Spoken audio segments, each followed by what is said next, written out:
Camille lay motionless on the bed, her body trembling as the agony tore through her, leaving her breathless.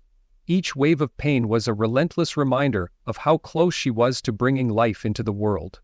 Yet the indifference surrounding her was suffocating. Her fingers gripped the thin hospital blanket, knuckles whitening with every contraction, and her mind screamed for relief that wasn't coming.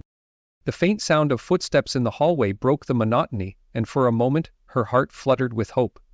But it was short-lived, as two nurses strolled past her room, their chatter and laughter drifting in like a cruel reminder of the stark neglect she was enduring.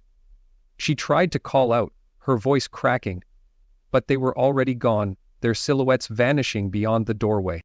Camille's breathing quickened as the pain became unbearable. She pressed the call button again, her hands shaking, desperately praying someone, anyone, would hear her plea.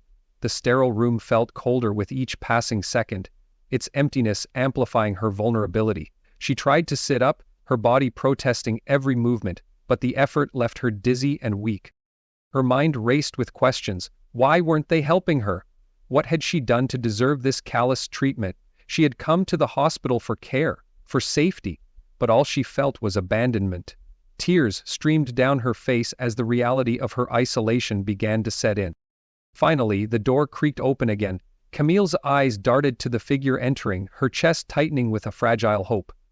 It was the same young nurse as before, clipboard in hand, and a faint air of irritation about her. The nurse barely glanced at Camille as she busied herself with the equipment, her movements brisk and detached. "Please," Camille begged, her voice hoarse from crying, "I need help, something doesn't feel right." The nurse sighed, exasperated. "It's normal, just breathe. First pregnancies take time," she replied flatly, not bothering to look up from the chart in her hand. Camille's chest heaved as a fresh wave of desperation washed over her. "Please," she whimpered, her voice cracking. "I don't think I can wait much longer, I feel—" "You're fine," the nurse interrupted sharply, her tone leaving no room for argument. "I'll be back later." Without a backward glance, she turned and left the room, the door clicking shut behind her. Camille's head fell back against the pillow, her body shaking with silent sobs. The rejection cut deeper than the physical pain, leaving her feeling utterly powerless.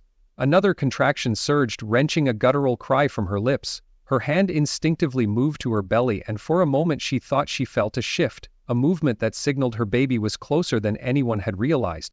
She clung to the fleeting sense of connection, her tears falling freely as she whispered to the life within her, "Hold on, baby. Just hold on." But even as she tried to comfort herself, the emptiness of the room bore down on her. The sound of muffled voices in the hallway seemed distant, like echoes in a dream. She was alone, trapped in a world of pain and neglect, with no choice but to endure. Camille's chest heaved with the effort to hold back her sobs, her tears now flowing freely. The nurse's dismissive tone had cut deeper than the relentless contractions coursing through her body. She felt as though her pleas for help were being swallowed by the sterile walls around her, her voice insignificant, in a place where compassion should have been abundant. "Please," she tried again, her voice cracking under the strain of both pain and despair. "Something's wrong, I can't—" But the nurse didn't even turn back. She simply exited the room, her retreating figure a chilling reminder of how alone Camille truly was. For a moment Camille considered yelling, demanding that someone, anyone, acknowledge her suffering, but her strength was waning, her body consumed by the brutal force of her labor.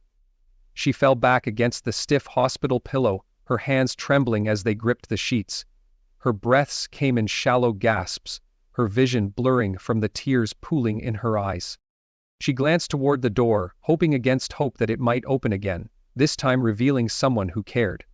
But the minutes dragged on, marked only by the dull hum of the fluorescent lights and the distant sounds of bustling footsteps in the hallway. Camille felt like a forgotten shadow, cast aside in the midst of her most vulnerable moment. Her mind drifted to Samuel, her husband. Surely he'd arrive soon. He had promised to meet her at the hospital as soon as he could. The thought of his warm hands holding hers, his reassuring voice grounding her, was the only thing keeping her from completely breaking down. She clung to the image of him bursting through the door, his eyes full of concern and determination. But the pain was unrelenting, and her hope began to fray at the edges. Each contraction came harder, faster, leaving her breathless, and crying out into the emptiness. She pressed the call button again, her fingers shaking as it hovered over the small plastic square. The light above her bed flickered, signaling her plea for attention, but there was no answering response. Her thoughts raced as her body endured the relentless waves of agony. She had always imagined her child's birth as a moment of joy and connection, filled with care and love. She'd pictured a team of nurses guiding her, a kind doctor offering words of encouragement, and Samuel by her side, squeezing her hand. Instead, she was met with cold indifference, treated as though her pain didn't matter, as though she didn't matter. Time seemed to stretch into an eternity. The contractions blurred together, each one an overwhelming surge of pain that left her trembling and gasping for air. She could feel the sweat dripping down her temple, soaking into the thin hospital pillow. Her lips were dry, her throat hoarse from crying out, but there was no one to hear her. A faint noise drew her attention, footsteps outside her door. Her heart surged with a flicker of hope as she turned her head toward the sound, desperate to see someone enter. But the steps faded as quickly as they had come, leaving only the oppressive silence behind. Camille felt her spirit crumble a little more. Her tears fell silently now, her body too exhausted to cry out. She closed her eyes, her thoughts a haze of fear, frustration, and longing. Somewhere deep inside her, a small ember of resolve remained. She couldn't give up, not for herself, not for her baby. Despite the indifference and neglect surrounding her, she would endure. She had to. The nurse's footsteps faded down the hallway, leaving Camille in an oppressive silence that seemed to amplify her suffering. The room felt colder, emptier, as if the walls themselves were closing in on her. Each passing second dragged like an eternity, the relentless contractions tearing through her body with an intensity she hadn't believed possible. She pressed the call button again, her trembling fingers fumbling over the remote. The faint light above her bed flickered, signaling her plea for help, but no one came. Each unanswered call was another reminder of her isolation. She stared at the ceiling, her breaths shallow, her body drenched in sweat. The thin hospital gown clung to her, offering no comfort against the relentless waves of pain that consumed her. Her thoughts turned to Samuel, the one person who could bring her peace amidst this storm. She pictured his warm smile, the strength in his arms as he embraced her, reassuring her that everything would be okay. But his absence was a crushing weight on her chest. She had tried calling him, her fingers shaking as she dialed his number, but there had been no response. The silence on the other end of the line mirrored the emptiness around her now. The ache of his absence was almost as unbearable as the pain racking her body. A fresh contraction gripped her, sharp and unyielding, wrenching her back to the present. Her cry of anguish was stifled as she bit down on her lip, trying to stay composed even though no one was there to witness her struggle. The door creaked open, and Camille turned her head weakly, tears clouding her vision. Her heart leapt for a moment, desperate for someone to finally provide her the care she so desperately needed. But the woman who entered wasn't the savior Camille had hoped for. It was another nurse, unfamiliar and indifferent. Her face was devoid of emotion as she glanced at Camille, her demeanor more suited to a chore than a calling. "Please," Camille rasped, her voice barely audible. "I need help. Something feels wrong." The nurse exhaled sharply, rolling her eyes. "You people always think your situation is the worst," she muttered with disdain, her words cutting deep. "It's all the same, nothing special." Camille's breath hitched, her heart sinking under the weight of those words. She wasn't asking for special treatment. She wasn't trying to be a burden. She just wanted someone to care, to acknowledge her as more than just a body in a bed. The nurse's cold indifference felt like a slap, leaving her raw and reeling. As the nurse left the room, Camille's spirit fractured further. The sound of the door clicking shut echoed in her mind, a cruel reminder of the indifference she faced. Her tears flowed freely now, the salt stinging her raw cheeks as she clutched her stomach. The contractions were relentless, each one ripping through her like a violent storm, leaving her gasping and trembling in its wake. Her thoughts drifted to moments in her life when she had faced rejection and prejudice, but nothing compared to this. This was a new depth of cruelty, a complete disregard for her pain and humanity. She was drowning in a sea of apathy, the very people entrusted with her care treating her as though she didn't matter. Hours passed in agonizing silence. Camille's strength ebbed with each passing moment, the unrelenting pain draining her of any remaining energy. The sterile, white walls blurred into an indistinguishable haze as exhaustion set in. She closed her eyes, the tears still falling, and tried to hold on to some semblance of hope. Somewhere deep within she clung to the thought of her child, the life she was fighting to bring into the world. The door creaked open again, and her eyes fluttered, struggling to focus. A doctor entered, his presence offering a faint glimmer of hope. But as he checked her chart without so much as a glance in her direction, that hope quickly dimmed. "Is the baby okay?" she managed to whisper, her voice trembling with exhaustion and fear. The doctor barely looked up, his expression one of mild irritation. "The baby will come when it's ready," he said dismissively, scribbling something on her chart before leaving just as abruptly as he had arrived. Camille's heart sank even deeper, the weight of his words crushing her fragile resolve. She wanted to scream, to demand the care she deserved, but her body was too weak, her spirit too broken. She lay there, tears slipping silently down her cheeks, feeling as though she were disappearing. The hours bled into one another, each contraction came harder and faster, leaving her breathless and clutching the sheets with trembling hands. She pressed the call button one last time, her finger hovering over the device as if it might summon the compassion she so desperately needed. No one came. As the night wore on, Camille lay there in silence, the pain her only companion.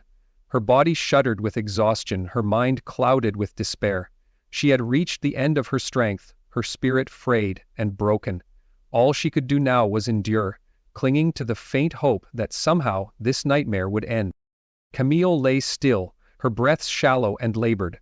Her body felt as though it were breaking under the relentless contractions, each wave of pain a reminder of how helpless she was in this place. Her skin was clammy, her limbs heavy, and her mind clouded with exhaustion. The button for calling help felt like a cruel joke now, an act of desperation that had yielded nothing but silence or disdain.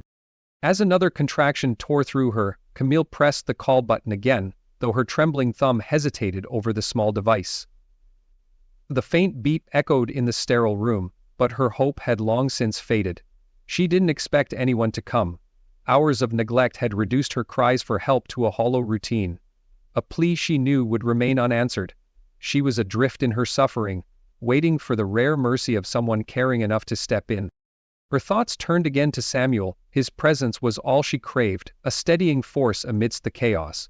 He had promised to be there, though his business trip had kept him away. If only he knew what was happening, Camille thought, he would move heaven and earth to be at her side. The thought of him gave her a flicker of solace, though it did little to ease the agony ravaging her body. The creak of the door startled her, pulling her from her spiraling despair. Her body tensed instinctively, expecting the usual, an indifferent nurse or the detached doctor who would glance her way without truly seeing her. But as she blinked through the haze of tears and exhaustion, she caught sight of a tall, familiar figure. Her heart surged with a mixture of disbelief and relief. It was Samuel.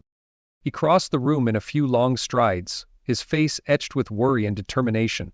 Kneeling beside the bed, he gently clasped Camille's hand in his touch warm and steady, grounding her in a way nothing else had that night. "Camille," he said, his voice trembling with both love and fear. "I'm here. I'm so sorry I wasn't here sooner." Her lips parted, but words failed her. She was too weak to speak, her voice buried under layers of pain and fatigue. Instead, she gripped his hand tightly, her tears spilling freely.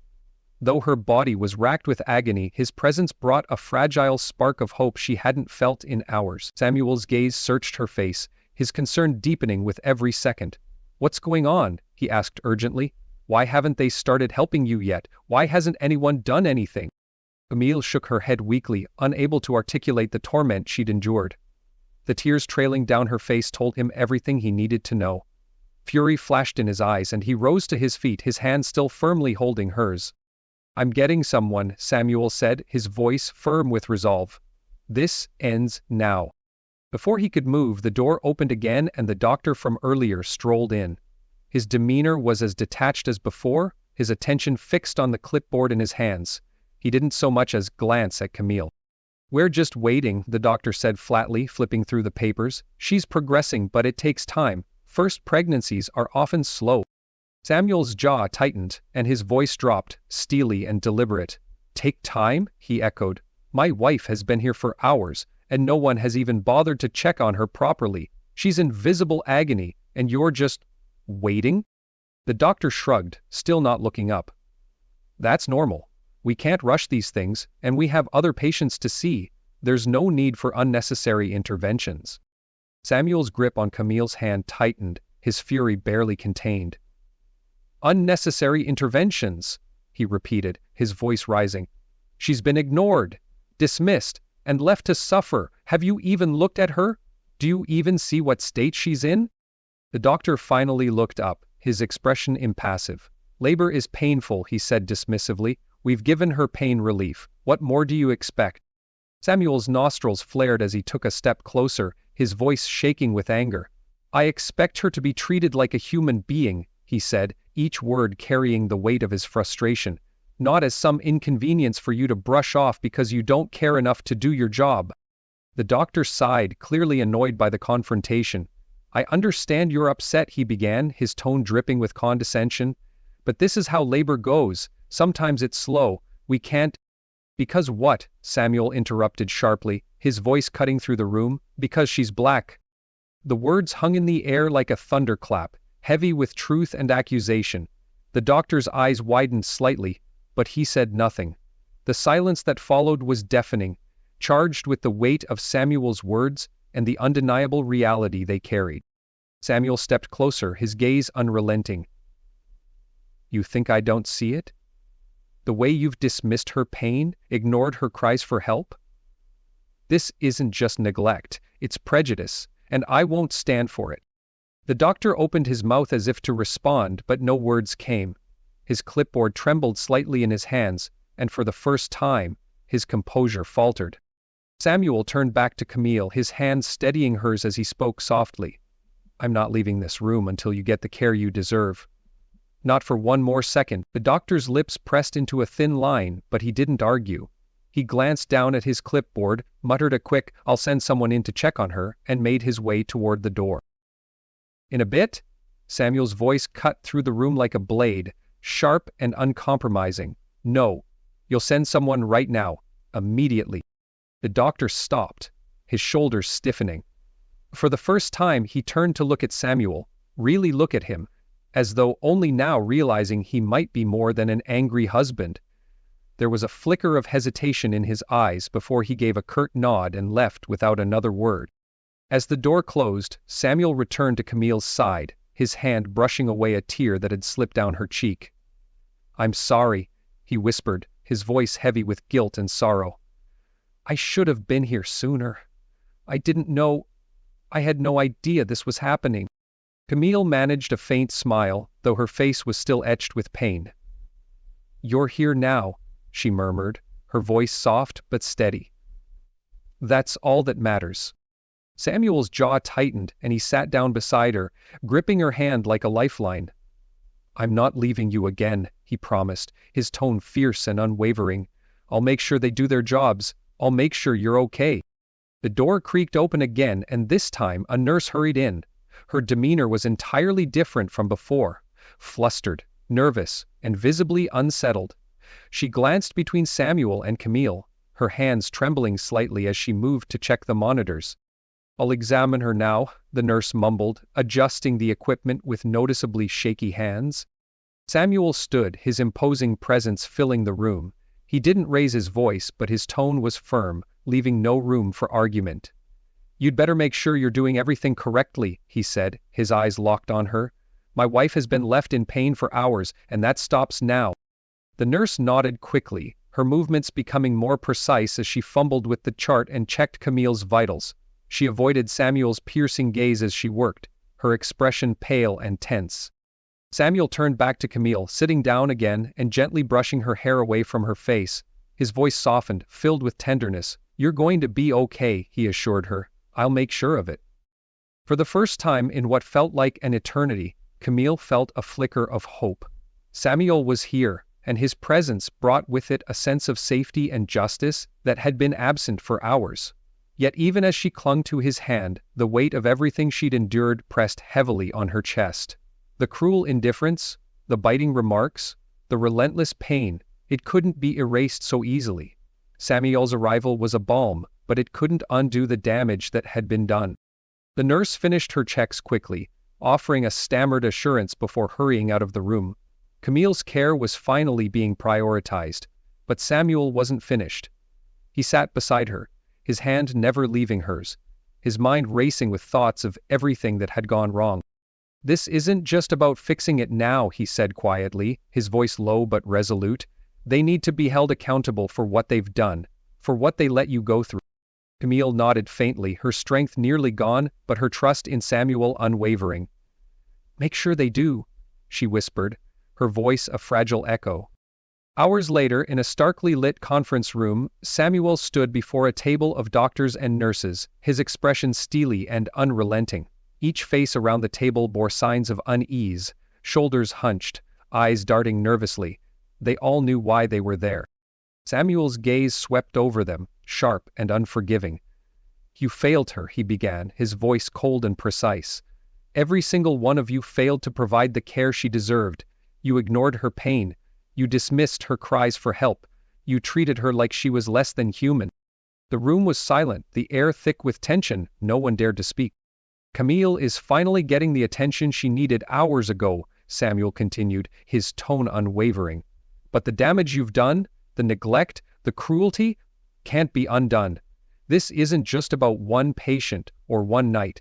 This is about the systemic failure I witnessed firsthand, and it ends now." His words hung in the air, the weight of them pressing down on the group like a crushing tide. Samuel wasn't just speaking as a concerned husband, he was a man determined to demand justice and to ensure no one else would endure what Camille had suffered. Samuel's words echoed through the sterile conference room, leaving the air heavy with a tension no one dared to break. The lead doctor, Dr. Abbott, sat frozen, his graying beard doing little to conceal the way his jaw clenched under the weight of Samuel's piercing gaze. Each word had landed with the force of a hammer, and the small group of medical professionals seemed to shrink under the intensity of the moment. Finally, Dr. Abbott managed to speak, though his voice was shaky. "Mr. Harrington, I understand how this appears." "Appears?" Samuel interrupted, his voice cutting through the air like a blade. He leaned forward, planting his hands on the table. "This isn't about appearances. This is about facts. My wife was in excruciating pain, begging for help, and all she got in return was your indifference. This wasn't a mistake or a misunderstanding. This was systemic neglect, fueled by bias, and every single one of you participated in it." A nurse seated near the edge of the table looked down, her hands twisting in her lap. She seemed on the verge of tears, but Samuel's expression didn't soften. Sympathy was far from his mind. This wasn't about their discomfort. It was about accountability. Dr. Abbott tried again. "I deeply regret—" Samuel cut him off with a sharp wave of his hand. "Don't you dare speak to me about regret," he said, his voice low and firm. "Regret doesn't undo the hours my wife spent in agony. Regret doesn't erase the humiliation she felt as your staff sneered at her, ignored her, and treated her like less than human." A younger nurse, the same one who had dismissed Camille with a smirk earlier, fidgeted in her seat. Her voice was barely above a whisper as she stammered, "I didn't know she was your wife, sir. If I had known—" Samuel's glare silenced her. "And what difference would that have made? Whether she's my wife or a stranger off the street, she deserved respect and care. You failed her, because you assumed she didn't matter. You saw her as unworthy of your attention, and that's the problem." The nurse sank deeper into her chair, her face flushed with embarrassment. Samuel turned his attention back to Dr. Abbott, his tone steady but filled with contempt. "You've been in medicine for 25 years, haven't you?" Dr. Abbott nodded hesitantly. "Yes, sir." "And in all that time," Samuel continued, his voice quiet but laced with fury, "you've learned nothing about treating patients with dignity. My wife told you she was in pain and you brushed her off like her suffering was an inconvenience. That's not a misjudgment. That's a dereliction of duty." Dr. Abbott's hands trembled slightly as they rested on the table. His attempt to respond faltered under Samuel's unrelenting stare. The silence in the room was deafening, every doctor and nurse acutely aware of the weight of their collective failure. Samuel straightened, taking a slow breath to steady himself. He had said what needed to be said, but the rage simmering within him had not lessened. "Here's what's going to happen," he said, his voice cold and deliberate. "Effective immediately, all of you are placed on administrative leave. There will be a thorough investigation into your actions, or lack thereof, and disciplinary measures will follow. For some of you, that means termination. For others, it means permanent marks on your records. Either way, none of you will escape accountability." A ripple of shock moved through the room, but no one spoke. They knew there was no defense, no argument that could justify what they had done, or failed to do. Samuel's gaze swept over them once more, his voice taking on an even harder edge. "And let me make one thing very clear. Even if some of you manage to keep your jobs, you will never again come within 100 feet of my wife or any patient who deserves better than the indifference and prejudice you've shown." Dr. Abbott opened his mouth, perhaps to protest, but Samuel silenced him with a glare. "I'm done listening to your excuses," he said firmly. "Your actions, or lack of them, have already told me everything I need to know about who you are. Now you'll face the consequences." The silence that followed was suffocating, the weight of Samuel's words pressing down on the room like a heavy fog. He didn't wait for a response. Turning on his heel, he left the room without another word, his footsteps echoing down the corridor. Behind him, the doctors and nurses sat frozen, their faces pale, and their shame evident. As Samuel made his way back to Camille's side, his resolve only deepened. Justice had begun, but he wasn't finished. He would see this through, ensuring that every single person responsible for Camille's suffering would answer for their actions. Samuel stood firmly at Camille's side, his presence a shield of reassurance as the new medical team began their work. Dr. Williams turned to the nurse beside him and gave calm, precise instructions. The nurse moved with efficiency, setting up monitors and preparing the necessary equipment. The atmosphere in the room shifted entirely. Where there had once been tension and indifference, there was now focus and care. Camille watched the team through blurred vision, the weight of exhaustion pressing down on her, but for the first time, she felt something other than despair. She felt seen. She felt hope. Dr. Williams knelt slightly to meet Camille's gaze, his tone gentle but confident. "Mrs. Jameson, I know you've been through a lot, but you've done an incredible job. Your baby is on the way and we're here to ensure everything goes smoothly. You're not alone anymore." Camille's lips trembled and tears rolled freely down her cheeks. "Thank you," she whispered, her voice breaking. Samuel leaned closer, his hand still firmly holding hers. "You've got this," he murmured, his voice steady. "Just focus on breathing. I'm right here."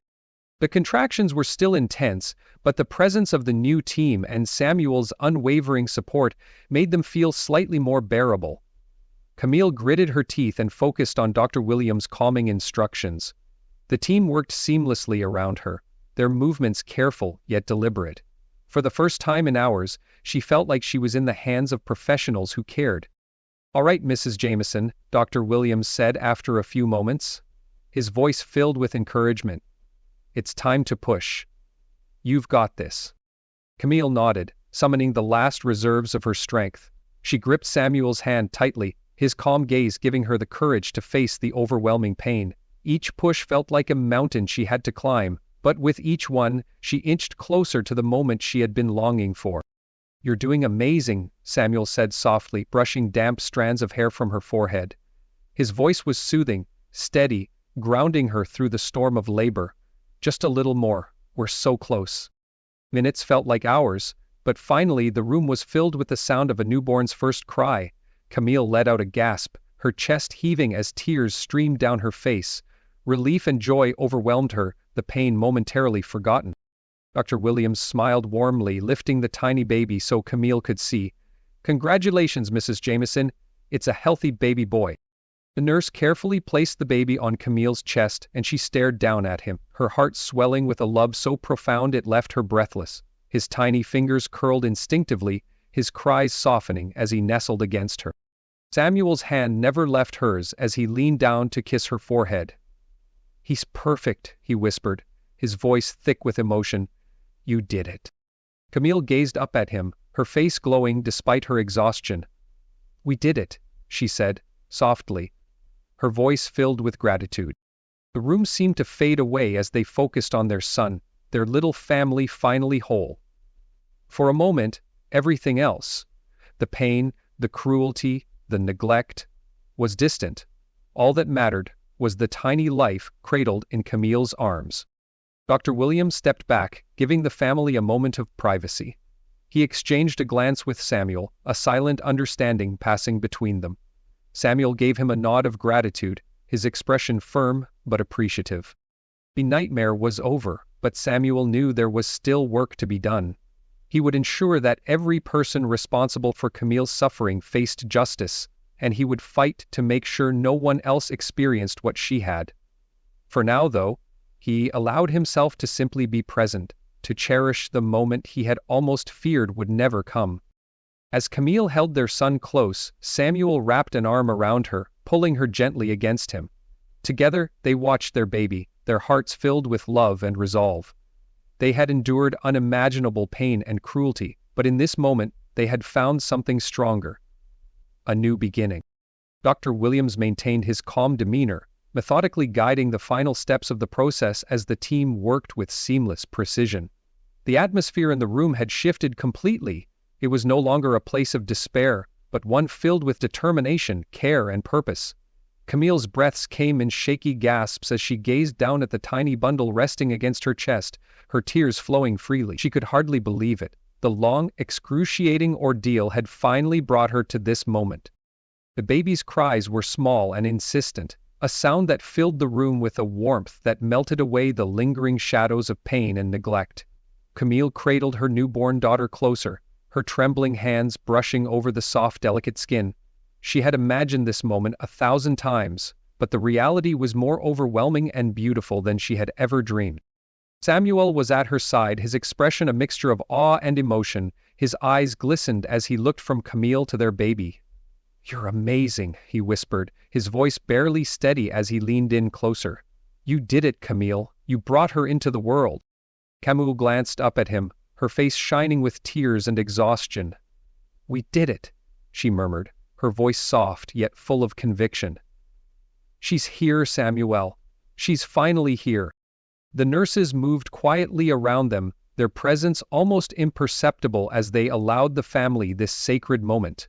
Dr. Williams gave a small nod of satisfaction as he stepped back, ensuring everything was in place before offering a quiet, "Congratulations, Mr. and Mrs. Jameson. She's healthy and perfect."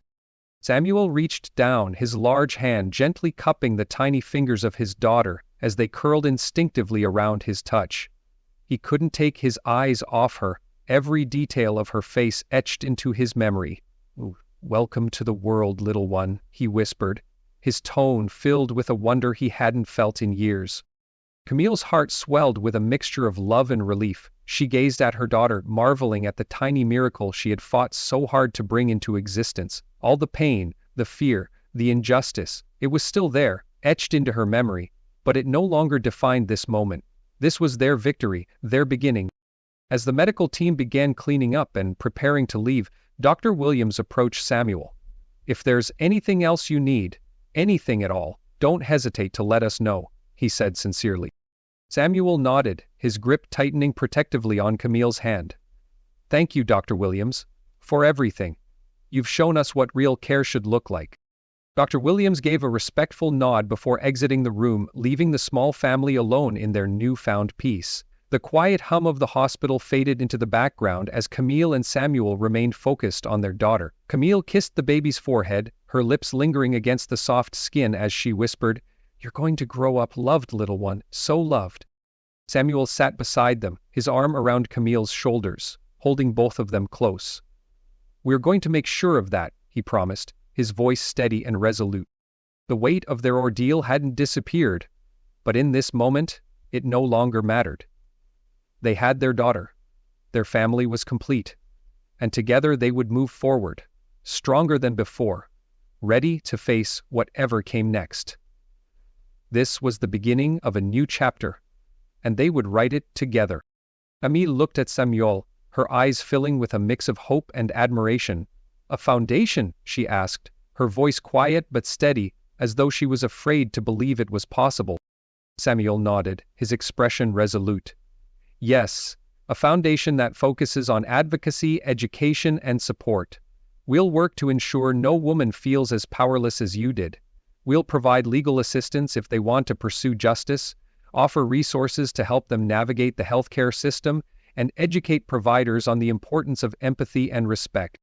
Camille blinked back tears, her fingers tightening around his. "That's incredible, Samuel. But are you sure? It's a huge commitment." Samuel smiled gently, brushing a strand of hair from her face. "I'm sure. This isn't just about what happened to you, though that's what sparked it. It's about addressing a problem that's been ignored for far too long. We have the resources, Camille. We have the platform. Now, we have the responsibility." She leaned her head against his shoulder, feeling a newfound sense of purpose bloom within her. Her own experience had been harrowing, but if it could lead to meaningful change, if it could protect other women from the same pain, then perhaps it wasn't in vain. As the days turned into weeks, Samuel threw himself into the creation of the foundation, dedicating long hours to drafting its mission, connecting with experts, and laying the groundwork. Camille, too, became involved, her perspective as a survivor invaluable in shaping the foundation's goals. Together, they envisioned a future where every woman would be treated with the dignity she deserved. The first initiative was a series of workshops held at the hospital. Doctors, nurses, and administrators gathered in packed conference rooms to learn about implicit bias, systemic racism, and the importance of patient-centered care. Camille attended the first session, sitting quietly at the back of the room, listening as the trainers spoke about how critical these lessons were. Seeing the staff engaged, some of them looking genuinely moved by what they were learning, filled her with cautious optimism. One evening, after putting their baby to bed, Camille sat with Samuel in their living room. The soft glow of a lamp illuminated his face as he reviewed paperwork for the foundation. "Do you think we can really make a difference?" Camille asked, her voice thoughtful. Samuel looked up at her, his expression both determined and tender. "I know we can. It won't happen overnight, but every step we take is progress. Every life we touch, every person we educate, it adds up." Camille smiled, her hand resting on her husband's. "I want to be part of it. Not just for the women who've already suffered, but for our daughter. I want her to grow up in a world where she'll be treated with respect, no matter what." Samuel leaned over, pressing a kiss to her forehead. "She will. Because of you." Months later, the foundation officially launched. The event was held at the hospital, a symbolic gesture to reclaim the place where Camille had once felt so powerless.